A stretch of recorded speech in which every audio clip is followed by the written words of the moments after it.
الحمد لله وكفى وسلام على محمد المصطفى وآله المجتبى وأصحابه الذين اتبعوا الهدى أما بعد فأعوذ بالله من الشيطان الرجيم بسم الله الرحمن الرحيم يا أيها الذين آمنوا كتب عليكم الصيام كما كتب على الذين من قبلكم لعلكم تتقون رب اشرح لي صدري ويسر لي أمري واحلل عقدة من لساني يفقهوا قولي اللهم أرنا الحق حقا وارزقنا اتباعه وأرنا الباطل باطلا وارزقنا اجتنابه اللهم ألهمنا رشدنا وأعذنا من شرور أنفسنا اللهم صل على سيدنا ومولانا محمد وعلى آل سيدنا ومولانا محمد وبارك وسلم وصل عليه اللهم صل على سيدنا ومولانا محمد وعلى آل سيدنا ومولانا محمد وبارك وسلم وصل عليه صدق الله تعالى وصدق رسوله النبي الكريم ونحن على ذلك لمن الشاهدين والشاكرين والحمد لله رب العالمين. معزز حضرات گرامی، رمضان المبارک کی آمد ہے. اہل ایمان کے دل خوشی سے پھولے نہیں سماتے. یہ رمضان کریم اللہ جل شانہ کی بہت عظیم اور بہت بڑی نعمت ہے، اور اس نعمت کا ادراک صحیح طور پر وہی لوگ کر سکتے ہیں جن کے دلوں کے اندر اللہ کے نبی علیہ الصلاۃ والسلام اور اللہ کے دین کی محبت ہو. جب اللہ کی محبت دلوں کے اندر آ جاتی ہے تو دنیا کی باقی چیزوں کی محبت دلوں سے نکل جاتی ہے. ایک دل کے اندر دو محبتیں نہیں جمع ہو سکتی، یا اللہ کی محبت ہوگی یا دنیا کی محبت ہوگی. دنیا کی محبت اگر دل میں آ جائے تو اللہ کی محبت دل میں نہیں آ سکتی، اور اللہ کی محبت اگر دل میں آ جائے تو دنیا کی محبت دلوں میں نہیں آ سکتی. نبی کریم علیہ الصلاۃ والتسلیم ارشاد فرماتے ہیں لو كنت متخذا خلیلا لاتخذت ابا بکر خلیلا، کہ اگر میں نے اس دنیا میں دل سے کسی سے محبت کرنی ہوتی تو میں ابو بکر سے محبت کرتا، لیکن ابو بکر سے میرا جو رشتہ ہے وہ دین کا رشتہ ہے، وہ اخوت کا رشتہ ہے، وہ بھائی چارے کا رشتہ ہے. دلی محبت میرے دل کے اندر اللہ کی ہے، اللہ کے سوا کسی اور کی محبت آ ہی نہیں سکتی. تو میں نے عرض کیا کہ رمضان کی صحیح قدر وہی لوگ جان سکتے ہیں، وہی لوگ سمجھ سکتے ہیں جن کے دلوں کے اندر اللہ جل شانہ کی محبت راسخ ہو. یہی وجہ ہے کہ نبی کریم علیہ الصلاۃ والتسلیم ارشاد فرماتے ہیں کہ اگر تمہیں معلوم ہو جائے کہ رمضان کیا چیز ہے تو تم لوگ تمنا کرو کہ پورا سال رمضان کے روزے رہا کریں. یہ اتنی بڑی نعمت ہے اللہ جل شانہ. اور مشہور حدیث ہے، آپ حضرات نے بھی کئی مرتبہ پڑھی بھی ہوگی، علماء کرام سے سنی بھی ہوگی، کہ شعبان کی آخری تاریخ کو نبی علیہ الصلاۃ والسلام نے خطبہ ارشاد فرمایا، اور اس خطبے میں ایک جملہ یہ ارشاد فرمایا کہ قد اظلکم شہر مبارک، کہ تمہارے اوپر ایک برکت والا مہینہ سایہ فگن ہونے والا ہے. تمہارے اوپر ایک برکت والا مہینہ اپنی رحمت کا سایہ کرنے والا ہے. تو نبی علیہ الصلاۃ والسلام نے پہلے جملے میں ہی رمضان کی عظمت کو بیان فرما دیا کہ رمضان کی عظمت یہی ہے کہ اللہ کی رحمتوں کا نزول ہوتا ہے. اور مشہور حدیث ہے کہ جس میں نبی علیہ الصلاۃ والسلام نے رمضان کے مہینے کو 3 حصوں میں تقسیم فرمایا. ارشاد فرمایا کہ اس کا پہلا حصہ رحمت خداوندی کا ہے، دوسرا عشرہ مغفرت الہی کا ہے، اور تیسرا عشرہ آگ سے نجات کا ہے. تو جب اللہ جل شانہ کی رحمت آتی ہے تو اس کا لازمی نتیجہ مغفرت کی صورت میں ہوتا ہے، اور مغفرت کا لازمی نتیجہ آگ سے آزادی ہے. تو بہرحال قرآن کریم کی جو آیہ مبارکہ میں نے آپ حضرات کے سامنے تلاوت کیا، ایھا الذین آمنوا کتب علیکم الصیام کما کتب علی الذین من قبلکم لعلکم تتقون، اس چھوٹی سی آیت میں کئی مضامین کو بیان کیا گیا. سب سے پہلا مضمون تو یہ بیان کیا گیا کہ اہل ایمان پر روزے فرض ہیں، یعنی کہ روزے کی فرضیت کے لیے مسلمان ہونا، مومن ہونا ضروری ہے. جو شخص مومن نہیں اس کے اوپر روزہ فرض نہیں، اس لیے کہ وہ مکلف ہی نہیں ہے. اور دوسری چیز جو بیان کی گئی کما کتب علی الذین من قبلکم، کہ تمہارے اوپر رمضان کے روزے ہم نے فرض قرار دے دیے ہیں۔ آپ اہل علم حضرات ہیں، سب جانتے ہیں کہ علماء نے فرض کی دو حصوں میں تقسیم کی ہے، ایک فرض کفایہ ہے، ایک فرض عین ہے۔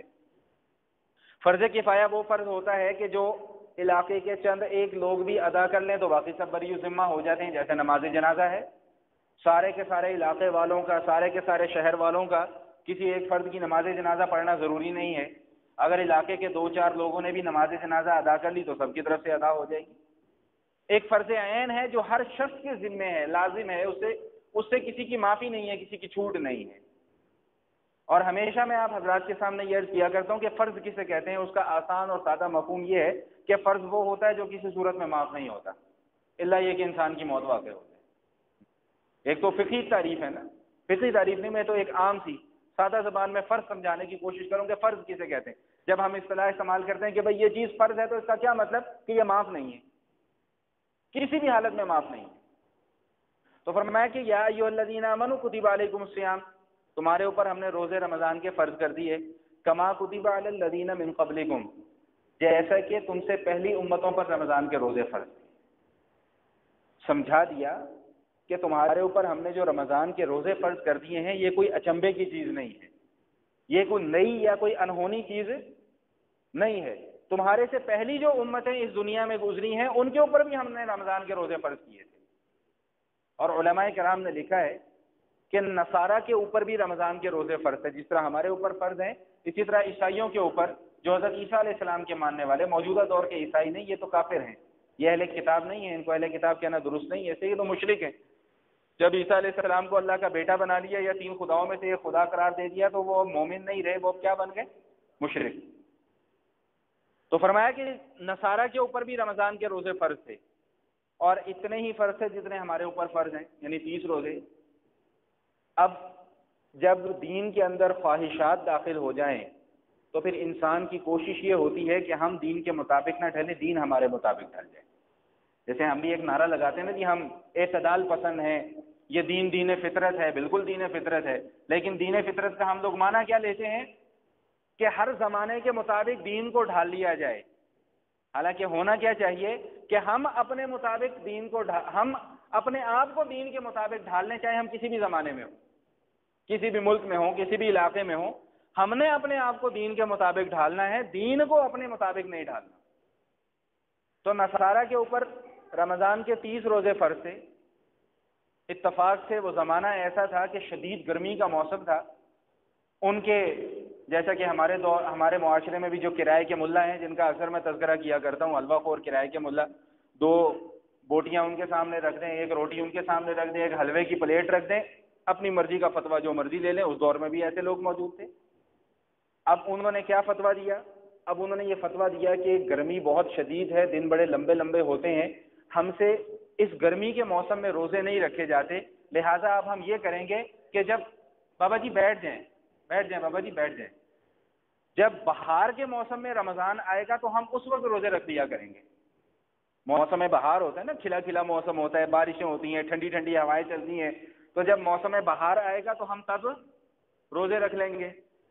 اچھا، یہ بھی پتہ ہے کہ ہم غلط کر رہے ہیں، یہ بھی پتہ ہے کہ ہم غلط کر رہے ہیں، یہ جو کرائے کا ملا ہوتا ہے اس کو پتہ ہوتا ہے کہ میں غلط فتویٰ دے رہا ہوں، لیکن چونکہ اپنی جیب بھری جا رہی ہوتی ہے اس لیے وہ یہ نہیں گوارا کرتا کہ مجھے آخرت میں بھی جا کے اللہ کو جواب دینا پڑے گا، کوئی دنیا میں تو میری بیجا بیجا ہو جائے گی نا۔ تو اس وقت کے بھی کرائے کے ملاؤں نے یہ فیصلہ کیا کہ بھئی بہار کے موسم میں روزے رکھیں گے، لیکن چونکہ ہم نے غلط کام کیا ہے اس لیے ہم 30 کے بجائے 10 روزے اور ملا لیتے ہیں کفارے کے طور پہ، لہٰذا ہم 40 روزے رکھا کریں گے۔ تو لہٰذا عیسائیوں کے 30 سے کتنے روزے ہو گئے؟ 40 روزے ہو گئے۔ پھر جس زمانے میں یہ روزے فرض کیے گئے اس وقت ان کا کوئی بادشاہ تھا، وہ اتفاق سے بیمار پڑ گیا۔ یہ علماء نے مفسرین نے اپنی اپنی تفسیروں میں کم و بیش تقریباً ہر تفسیر کے اندر یہ تفسیر ذکر کی گئی ہے۔ تو وہ جو بادشاہ بیمار پڑ گیا تو اب اس نے منت مانی کہ جی اگر میں ٹھیک ہو گیا تو میں 10 روزوں کو اور اضافہ کر دوں گا۔ تو اب وہ جو اللہ نے 30 روزے فرض کیے وہ انہوں نے کتنے کر دیے؟ 50 کر دیے۔ جب انسان اپنی منمانی کرتا ہے نا تو خود ہی اپنے پاؤں پر کلہاڑی مار لیتا ہے۔ اللہ کی طرف سے تو سہولت تھی کہ بھائی 30 روزے رکھو، اب وہ بلا وجہ اپنی منمانی اپنے بنائے ہوئے دین کے، وضع کردہ دین کی پابندی کرتے ہوئے 50 روزے رکھتے ہیں۔ تو اللہ تعالیٰ ہمیں کیا بیان فرما رہے ہیں کہ یہ روزے جو تمہارے اوپر فرض کیے ہیں، یہ تمہارے لیے کوئی پریشانی کی بات نہیں ہونی چاہیے، کوئی اچنبے کی بات نہیں ہونی چاہیے۔ ہم نے تمہارے اوپر کوئی نئی چیز نہیں ذمہ کر دی ہے۔ تم سے جو پہلی امتیں گزری ان پر بھی اللہ تعالیٰ نے اسی طرح رمضان کے روزے فرض کیے جس طرح ہم نے تمہارے اوپر رمضان کے روزے فرض کیے۔ ہاں، وہ ایک علیحدہ بات ہے کہ روزہ رکھنے کا طریقہ کار مختلف تھا۔ پہلے روزے کا آغاز ہوتا تھا کہ جب رات ہو گئی اور رات کے وقت کوئی سو گیا، چاہے اس نے کچھ کھایا ہے یا نہیں کھایا، اب اس کا روزہ اگلے دن کا شروع ہو گیا۔ اب وہ اگلے دن جب رات ہوگی تبھی جا کے وہ روزہ افطار کرے گا۔ اور آپ حضرات کے علم میں اضافے کے لیے بھی عرض کرتا چلوں کہ ابتدائے اسلام میں ہم پر بھی اسی طرح کے روزے فرض تھے کہ رات ہو گئی، روزہ شروع ہو گیا، اب اگلے دن جب رات ہوگی تب جا کے روزہ افطار کیا جائے گا۔ چنانچہ ایسا ہوا کہ ایک صحابی تھے رضی اللہ تعالیٰ عنہ، انہوں نے روزہ رکھا، دن بھر کھیتی باڑی کرتے رہے، مشقت کرتے رہے، رات کو گھر آئے، روزہ افطار کا وقت قریب تھا تو بیگم سے پوچھا کہ بھئی آپ نے کچھ افطاری کا سامان بنایا ہے کہ میں روزہ افطار کر لوں؟ انہوں نے کہا جی ابھی بناتی ہوں۔ اتفاق سے ان کی آنکھ لگ گئی، وہ بیگم بھی تیاری نہ کر سکیں، اور ہوا یہ کہ وہ افطار کا وقت ختم ہوا، رات اگلی شروع ہو گئی اور اگلے دن کا روزہ شروع ہو گیا۔ اب وہ روزہ بھی افطار نہیں ہوا اور اگلے دن کا روزہ بھی شروع ہو گیا۔ اگلے دن جب یہ کیفیت ہوئی تو وہ بے ہوش ہو گئے کہ 2 دن سے کچھ کھایا پیا نہیں۔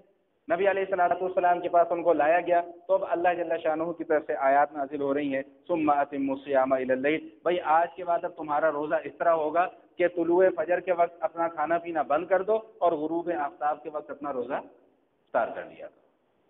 تو اللہ تعالیٰ نے یہ بڑا معتدل، بڑا پیارا اور بڑا خوبصورت اور پہلے سے ہی آسان دین ہمیں عطا فرمایا ہے۔ ہم نے خود اس کو مشکل بنا لیا، وہ ایک علیحدہ چیز ہے۔ اللہ جل شانہ نے بڑا آسان دین عطا فرمایا۔ لا یکلف اللہ نفسا الا وسعها، اللہ تعالیٰ انسان کی حیثیت سے زیادہ اس کے اوپر احکام لاگو نہیں فرماتے۔ ہماری حیثیت اتنی نہیں ہے کہ ہم 24 گھنٹے کا روزہ رکھ سکیں، لہذا اللہ پاک نے آسانی فرما دی۔ بہت بھی لمبا روزہ ہوگا تو 17 گھنٹے کا یا 17 گھنٹے کا روزہ ہوگا، بہت بھی اگر لمبا روزہ ہوگا، اس سے زیادہ لمبا روزہ نہیں ہوگا۔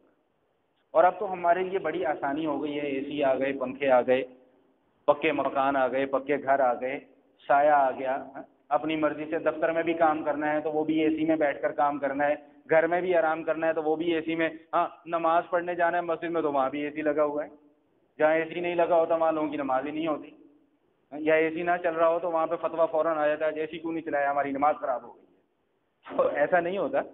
تو اللہ جل شانہ نے بڑی رحمتیں اور بڑی نوازشیں ہمیں عطا فرمائی ہیں اور بڑی آسانیاں اللہ تعالیٰ نے ہمارے لیے پیدا فرمائی ہیں۔ تو یا ایھا الذین آمنوا کتب علیکم الصیام کما کتب علی الذین من قبلکم، تمہارے سے پہلے جس طرح لوگوں پر رمضان کے روزے فرض تھے اسی طرح تمہارے اوپر بھی اللہ تعالیٰ نے رمضان کے روزے فرض کر دیے ہیں۔ فرض کر دیے کا کیا مطلب کہ اب یہ روزے معاف نہیں ہوں گے، بالغ ہونے کے بعد موت سے پہلے ہر حالت میں روزہ رکھنا پڑے گا۔ نبی علیہ الصلوۃ والسلام فرماتے ہیں کہ جس شخص نے رمضان کا ایک روزہ چھوڑ دیا بغیر کسی عذر کے، اب ساری زندگی بھی وہ نفلی روزے رکھتا رہے تو اس ایک روزے کا نعم البدل نہیں ہو سکتا۔ یہ اتنی بڑی اللہ جل شانہ کی رحمت ہے۔ اور آغاز میں حدیث مبارکہ بھی عرض کر چکا ہوں کہ نبی علیہ الصلوۃ والسلام فرمایا کہ اگر تمہیں پتہ لگ جائے کہ رمضان ہے کیا چیز تو تم لوگ یہ تمنا کرو کہ سارا سال رمضان کے روزے رہنے چاہیے، سارا سال رمضان رہنا چاہیے، کسی بھی دن ہمیں اس سے چھٹی اور فراغت نہیں ملنی چاہیے۔ اور آخری بات جو اس آیہ مبارکہ کے اندر بیان کی گئی کہ روزے کا مقصد کیا ہے، فرمایا کہ لعلکم تتقون، 2 لفظوں کے اندر بیان کر دیا کہ روزے تمہارے اوپر اس لیے فرض کر دیے گئے ہیں تاکہ تم متقی بن جاؤ، تاکہ تم پرہیزگار بن جاؤ، تقیہ لگانے والا متقی نہیں، گناہوں سے بچنے والا متقی بن جاؤ۔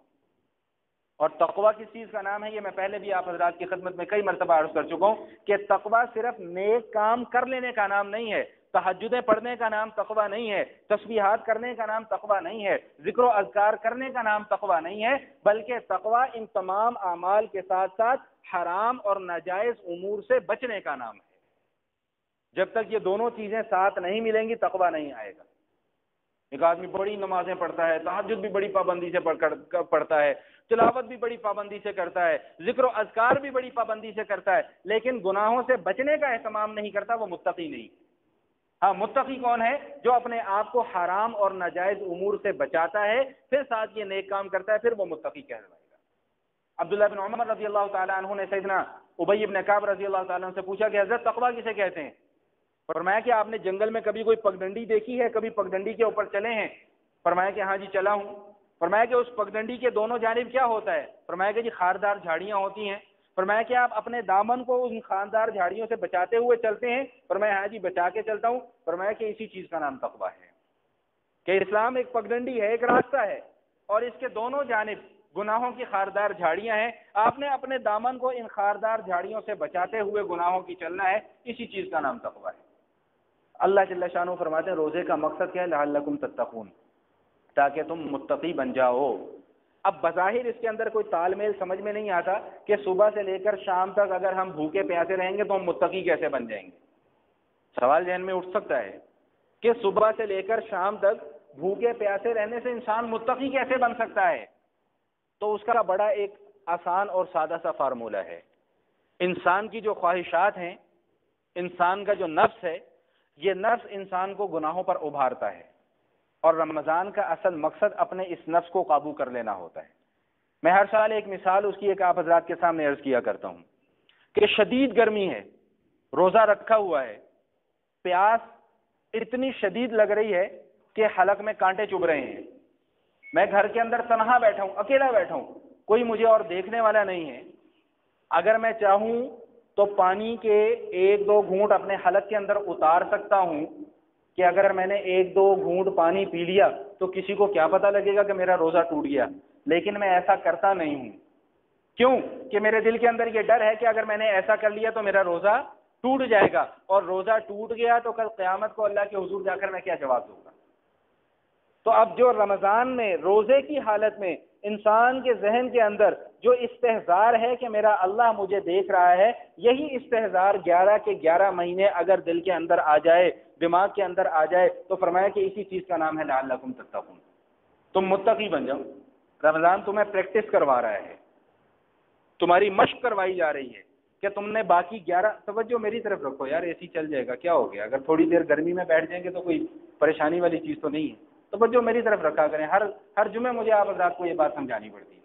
توجہ نہیں رکھیں گے میں بات اپنی ختم کر دیتا ہوں، اگر نہیں سننے کو دل چاہ رہا ہے یا توجہ نہیں ہو رہی یا سمجھ نہیں آ رہی تو بات میں ختم کر دیتا ہوں، اپنے اپنے ذکر و اذکار میں مصروف ہو جائیں سارے کے سارے۔ توجہ رکھا کرو پوری، 10 15 20 منٹ 25 منٹ کی بات ہوتی ہے، وہ بھی اگر ہم توجہ سے نہ سنیں تو فائدہ کیا ہوگا؟ آنے کا مقصد سارا کا سارا فوت ہو جاتا ہے۔ میں پہلے بھی کئی مرتبہ عرض کر چکا ہوں کہ میں وہ پیشہ ور خطیب نہیں ہوں، مجھے سبحان اللہ اور ماشاء اللہ کے نعرے لگوانے کا بھی کوئی شوق نہیں ہے کہ میری تقریر سن کے لوگ سبحان اللہ سبحان اللہ سبحان اللہ کے نعرے لگوائیں جیسا کہ ہمارے آج کل کے پیشہ ور مولوی کرتے ہیں۔ میری کوشش حد الوسع یہ ہوتی ہے کہ یہ آدھے گھنٹے میں 2-4 باتیں ہو جائیں، لیکن کام کی باتیں ہو جائیں، کچھ آپ کو فائدہ ہو جائے، کچھ مجھے فائدہ ہو جائے۔ لیکن اگر وہ کام کی باتیں سننے کو دل نہیں کرتا اور وہ سبحان اللہ ماشاء اللہ کے نعرے لگوانے، تو انشاءاللہ میں ویسی تقریر بھی کر سکتا ہوں، لیکن اس تقریر کا فائدہ کوئی نہیں ہوتا، وہ اوپر سے گزر جاتی ہے، وہ دل میں نہیں آتی بات۔ میرا یہاں پر آنے کا اصل مقصد اپنی اصلاح ہوتی ہے کہ آپ کے سامنے اگر میں 2-4 باتیں کر رہا ہوں تو اس سے مقصود مجھے صرف اپنی اصلاح ہے کہ میں آپ کے سامنے اگر بات کروں تو میرے نفس کے اندر یہ بات آنی چاہیے، میرے دل میں یہ بات آنی چاہیے کہ دوسروں کو تو میں یہ کہہ رہا ہوں، میں خود اس کے اوپر عمل پیرا نہیں ہوں۔ اس لیے 15-20 منٹ 25 منٹ توجہ کے ساتھ بیٹھیں، اے سی چل جائیں گے، ٹھنڈ بھی ہو جائے گی، سکون بھی آ جائے گا، انشاءاللہ کوئی مسئلے مسائل والی بات نہیں ہے۔ اب میں بات کہاں سے کر رہا تھا، کیا کر رہا تھا، وہ میرے ذہن سے سارا مضمون نکل گیا۔ چلو کوشش کرتا ہوں یہ 15-20 منٹ بوریت کے ساتھ جس طرح مرضی اب میں گزاروں۔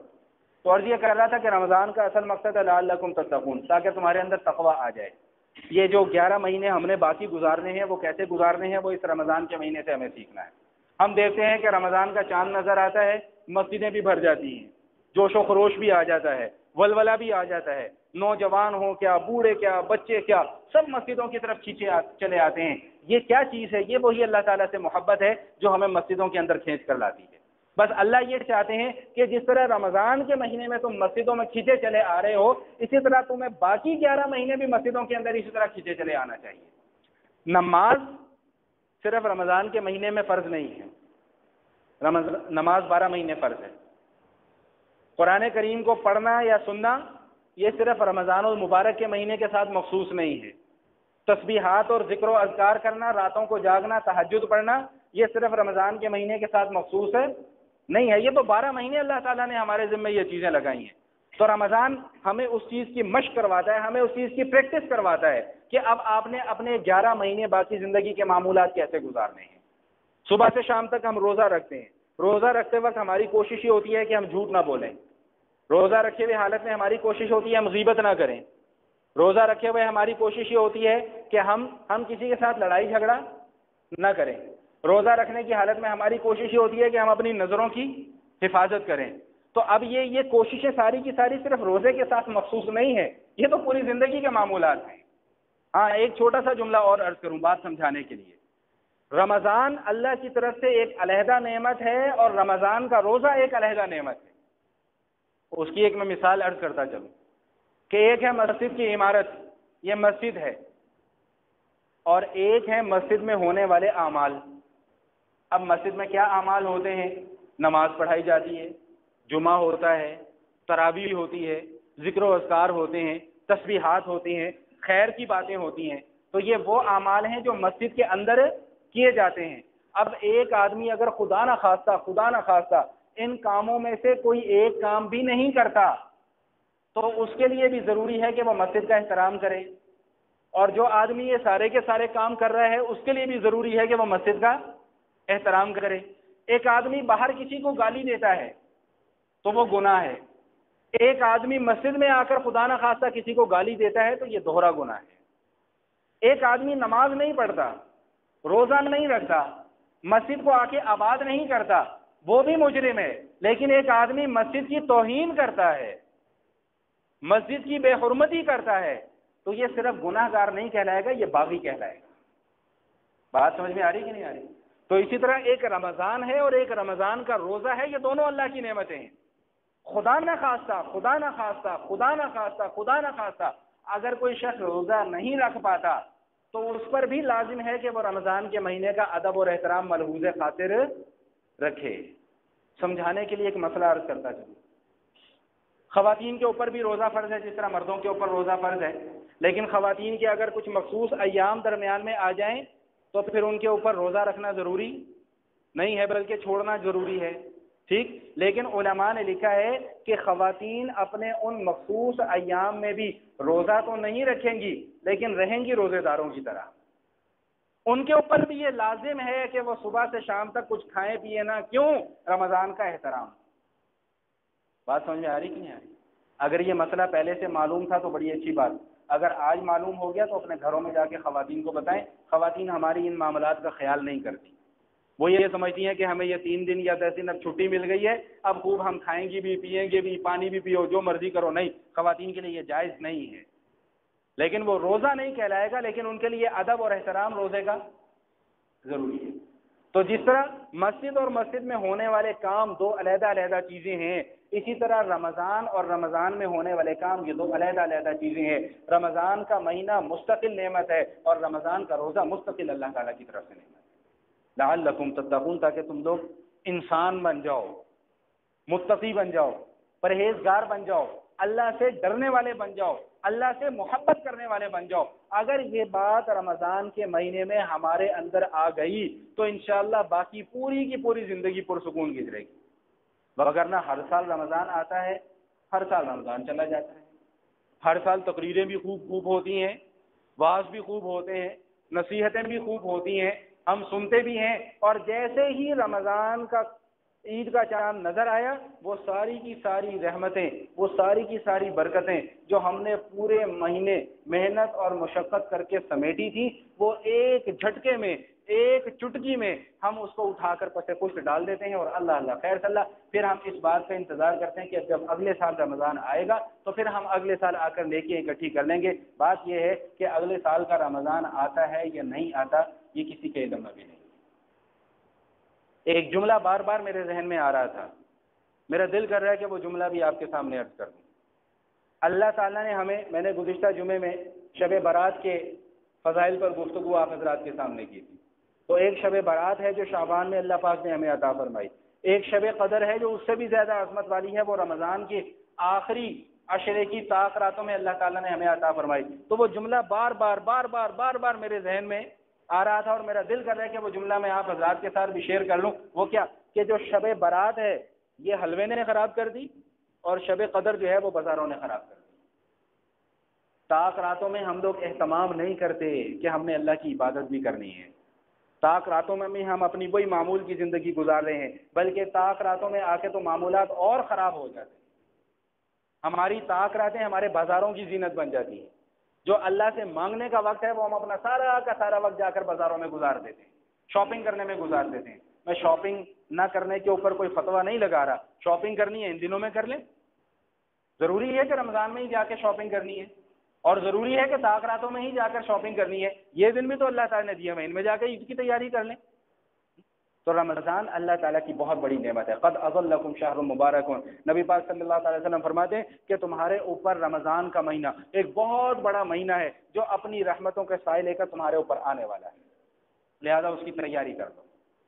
رمضان، را میم اور زا تین لفظ ہیں جو اس کا اصل مادہ ہیں اور اس کا معنی ہوتا ہے کسی چیز کو جلا دینا. تو علماء نے لکھا ہے کہ رمضان کو رمضان بھی اس لیے کہتے ہیں کہ یہ ہمارے سارے پچھلے گناہوں کو جلا کر خاکستر کر دیتا ہے، بشرطے کہ رمضان کو رمضان کے انداز میں گزارا جائے.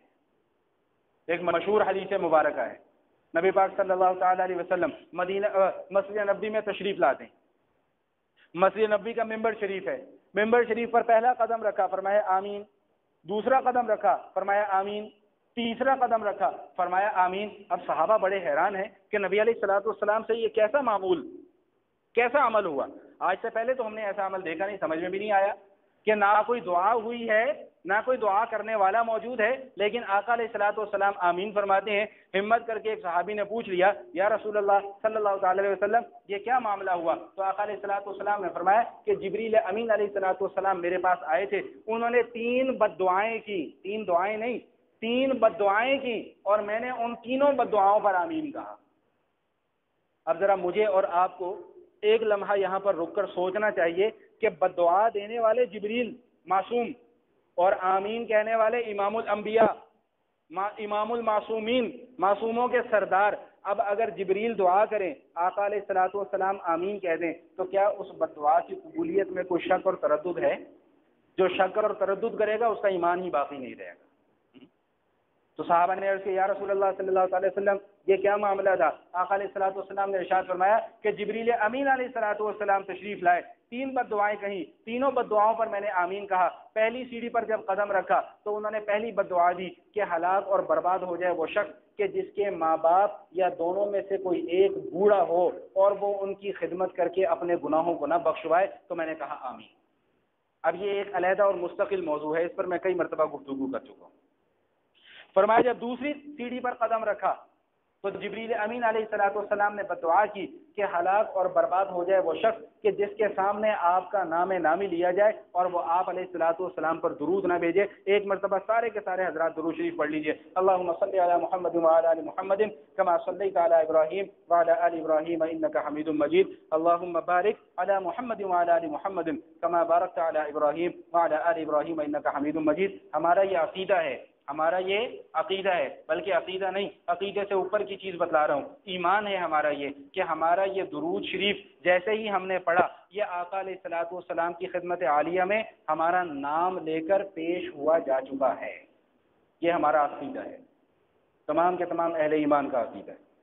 مشکات شریف کی حدیث ہے، نبی علیہ الصلوۃ والسلام فرماتے ہیں کہ پوری دنیا میں، پوری زمین میں اللہ جل شانہ نے فرشتوں کی ڈیوٹی لگائی ہوئی ہے. وہ زمین میں چلتے پھرتے رہتے ہیں، گھومتے پھرتے رہتے ہیں. جہاں نبی پاک علیہ الصلوۃ والتسلیم پر درود پاک پڑھا جا رہا ہوتا ہے وہ فرشتے اسی وقت وہ درود پاک کا ہدیہ لیتے ہیں اور نبی علیہ الصلوۃ والسلام کے روضہ اطہر میں جا کر پیش کر دیتے ہیں کہ آپ کے فلاں امتی محمد عمیر کاشف نے ابھی درود پڑھا جو آپ کی خدمت میں پیش کیا جا رہا ہے. اسی طرح ہر شخص کا نام لے لے کر وہ درود پاک نبی علیہ الصلوۃ والسلام کی خدمت عالیہ میں پیش کر دیا جاتا ہے. تو فرمایا کہ دوسری بد دعا کیا دی انہوں نے کہ وہ شخص ہلاک اور برباد ہو جائے جس کے سامنے آپ کا نام نامی لیا جائے اور وہ آپ پر درود نہ پڑھے. نبی علیہ الصلوۃ والسلام فرماتے ہیں میں نے کہا آمین. اور جب تیسرے درجے پر قدم رکھا تو آقا علیہ الصلوۃ والسلام فرماتے ہیں کہ جبریل امین علیہ الصلوۃ والسلام نے یہ بد دعا کی کہ ہلاک اور برباد ہو جائے وہ شخص کہ جو رمضان کا مہینہ پالے اور اس رمضان کے مہینے میں اپنے گناہوں کو نہ بخشوائے. تو میں نے کہا آمین.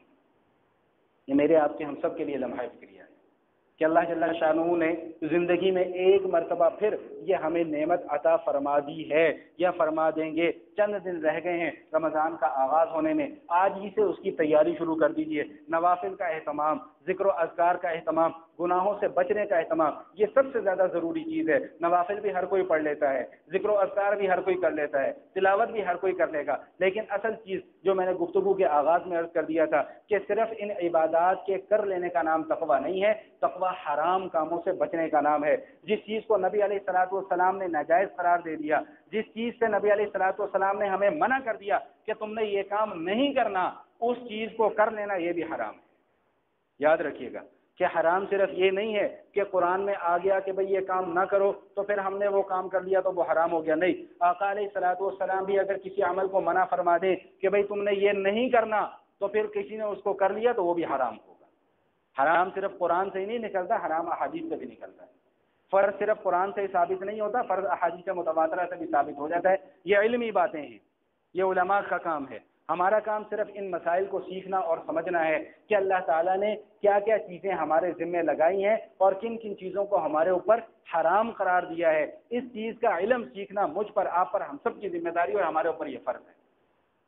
ہم کہتے ہیں نا جی طلب العلم فریضۃ علی کل مسلم، کہ ہر مسلمان پر علم کا سیکھنا فرض ہے. وہ کون سا علم ہے جس کا سیکھنا فرض ہے؟ وہ یہ والا علم ہے کہ جس سے انسان کو یہ پتہ چل جائے کہ میرے اوپر کیا کیا ذمہ داریاں عائد ہیں اور مجھے کن کن چیزوں سے روکا جا رہا ہے، مجھے کن کن چیزوں سے روکا گیا ہے. ان چیزوں سے رکنا اور جو اعمال ہمیں کرنے کو دیے گئے ان اعمال کو کرنا، یہ ساری کی ساری ہماری ذمہ داریاں ہیں اور ان کا سیکھنا مجھ پر، آپ پر، ہم سب پر فرض ہے. رمضان آ رہا ہے، رمضان میں کیا کیا کام کرنے کے ہیں، کن کن چیزوں سے روزہ ٹوٹ جاتا ہے، کن کن چیزوں سے روزہ مکروہ ہو جاتا ہے، کن کن چیزوں سے روزے میں ثواب میں کمی آ جاتی ہے، یہ ساری کی ساری باتیں سیکھیں. علماء کے پاس جائیں، ان سے مسائل پوچھیں. انشاءاللہ جو حضرات یہاں پر تشریف لاتے ہیں، انشاءاللہ آئندہ نشست میں میری کوشش یہ ہوگی کہ رمضان کے حوالے سے مختصر سیدھا جو بنیادی مسائل اور احکام ہیں وہ میں آپ حضرات کے سامنے عرض کرتا چلوں. نماز کے حوالے سے میں نے ایک مسئلہ عرض کرنا تھا، میں گزشتہ جمعے بھی بھول گیا. نبی علیہ الصلوۃ والسلام فرماتے ہیں لا يدخل الملائکۃ بیتا فیہ کلب ولا تصاویر، کہ اس گھر میں رحمت کے فرشتے داخل نہیں ہوتے جس گھر میں کتا ہو یا کوئی تصویر ہو.